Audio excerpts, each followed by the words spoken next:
Hey everyone, this is Chala, CEO and founder of The Repositioning Expert. Welcome to Tuesday Tea Time with Chala. I, again, cannot lie, I'm drinking protein, hot chocolate.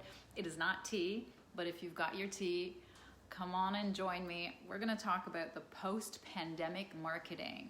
I've gotten my hot little hands on a latest survey conducted by the American Marketing Association and Deloitte. And there's some good news and some interesting news and some news that's not going to surprise you.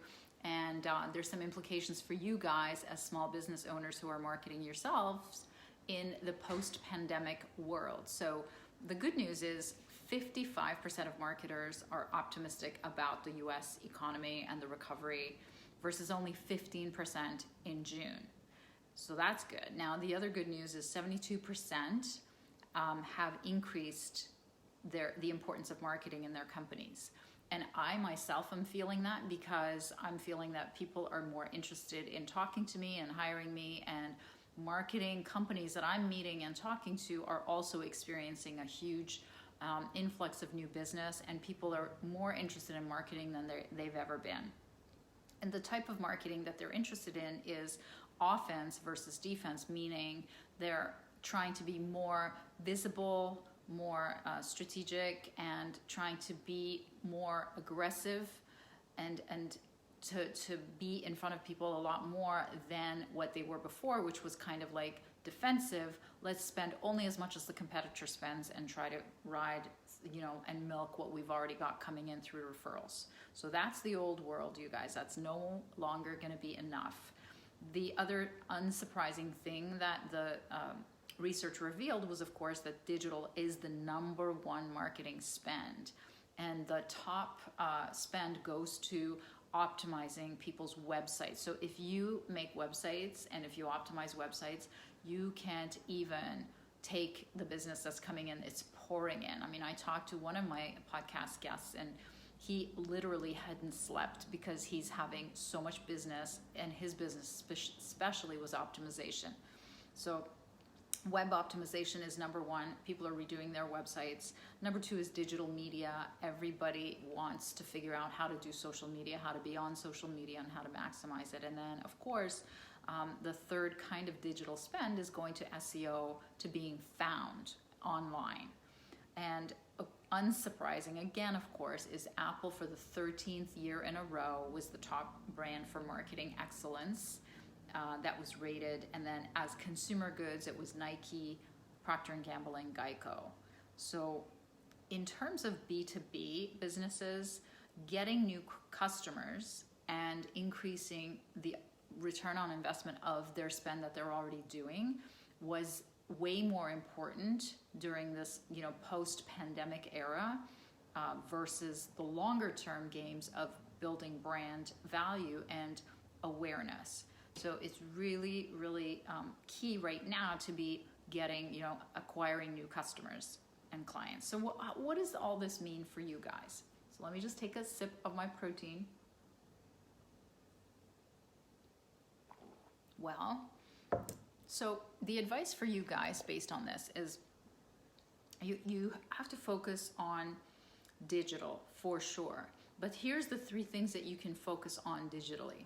One is the delivery of your services. And remember, most of the people that I work with, like you, are B2B service-based companies. So one is focus your digital efforts towards the delivery of your services. So I'll give you an example, is I deliver my services, which is marketing strategy consulting online. I always have, even before there was Zoom, I used to do it by phone.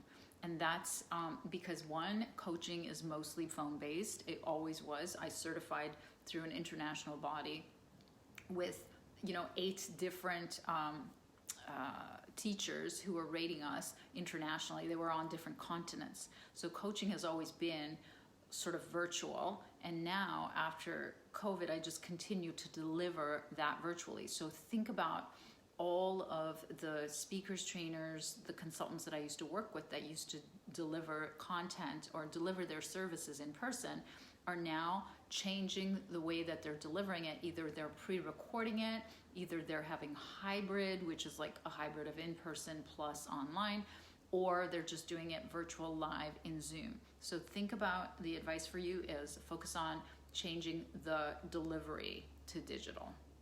And if you haven't already done that, consider doing that. The second way that you can focus on digital is outreach. So outreach, what I've done, for example, is the way that I used to get my clients would be to go and speak at a conference. And in 2019, as you know, I spoke at 14 conferences in 12 months. I was constantly on an airplane and I was pretty exhausted, but I had one of my best years in 2019. Now, after COVID, of course, all that business went away and all those funnels went away, but my outreach became LinkedIn. And I am now spending tons of time and money on various ways of improving all the ways that we're doing outreach on LinkedIn. And I have multiple teams doing that. So consider changing your digital footprint in your outreach. And if you don't know how to do that, which I didn't know how to do that, I hired very successful, great people to help me do that. So the third way that you can focus your marketing on digital and your business on digital is to come up with a new service that you can deliver online, and or that you could talk about online. So in order to do that, you need to do two things. You have to either invest in improving the interface of how people get to you, and that could be how they purchase your services, or that could be how they reach you. So it could be simply that your website needs to look better, or it could be that your usability needs to be better, whether it's going to be a mobile app or it's going to be directly on desktop. That's less important, although mobile is king, right? It's the future, and it's right now taking the lion's share of pretty much all of the attention in terms of new developments. So invest either in the improved interface or invest in the improved reach. Again, all of the things that we were talking about where these companies are building their web optimization, their digital media, and their SEO, it's all around improved reach. And even if you're not doing it, like you're not putting in programming for algorithms to be able to improve your reach, at least learn some of the ways that you could actually reach out to actual humans on digital means like social media. It really takes a lot longer to drink this. All right.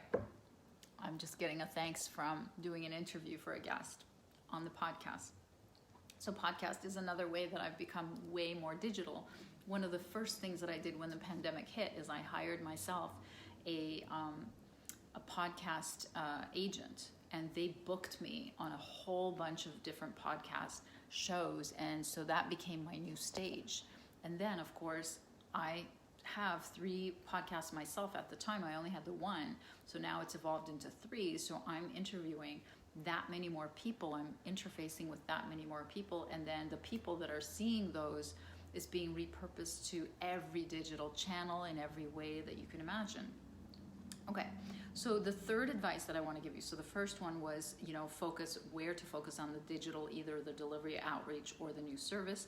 And then the second advice was to invest in either the interface or the reach. And then the third and last advice really is to use the market gap to make your pivoting decisions.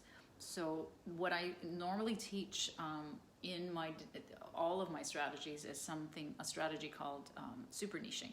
So that is taking one very specific industry and taking one very specific pain point that they have, and then retooling your messaging and your marketing and your strategy to help them. So we call that finding the gap in the market, and the way we do that is through research. So if you use that kind of research and if you use that kind of strategy to make your pivoting decisions in the new normal, you can figure out what new service you can offer. You can find the decision tree of your decision makers so that you know what steps they go through so that you can intercept them with your marketing during that whole journey. And then the last thing, of course, is you can use that market gap analysis that I talked about and that I teach to make your pivoting decisions in the new normal around where they spend their time, because you want to be present where they are. You want to be in their networks, you want to be in their associations, organizations, in their meetings, trade shows, whatever it is that they're doing, and they're still doing them online.